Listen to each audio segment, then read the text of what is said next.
মোদী ডাঙৰীয়াই আমাক চাউল দিলে, কিন্তু চাউলেদিতো অকলে ভাত খাব নোৱাৰি।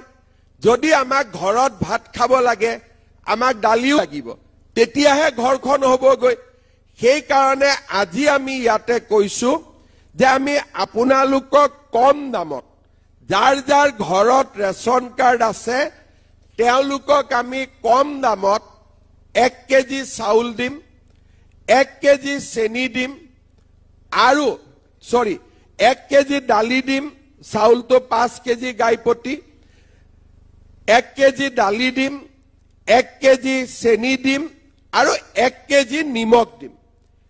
আমি বজাৰত যি দালি আছে কিছুমান জাগাত 95 টকা, কিন্তু ভিতৰুৱা গাঁৱলৈ গৈ এই দাম 100 টকাতকৈ বেছি হৈ যায়। গুৱাহাটীত আমি 95 ৰুপিজত পাওঁ, কিন্তু হাফলং, ধেমাজি, জোনাই তাতে গৈ পাওঁতে দালিৰ দাম 100 টকাতকৈ বেছি হৈ যায়। এই মাহত আমি আপোনালোকক দালি 69 টকাত দিম, 70 টকাতকৈ 1 টকা কম। চেনি আমি আপোনালোকক 38 টকা দিম, চেনিৰ 55 টকা দাম, আপোনালোকক আমি 38 টকাত দিম, আৰু নিমখ 20 টকা দাম আমি 10 টকাত দিম।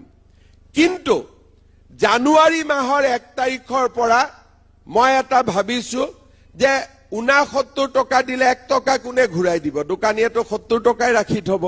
সেইকাৰণে 1 তাৰিখৰ পৰা আমি কি কৰিম যে 100 টকা দি দিলেই 1 কেজি দালিও পাব, 1 কেজি চেনিও পাব, 1 কেজি নিমখো পাব, 3টা বস্তু একেলগে 100 টকাত ঘৰত লৈ আহিব পাৰিব।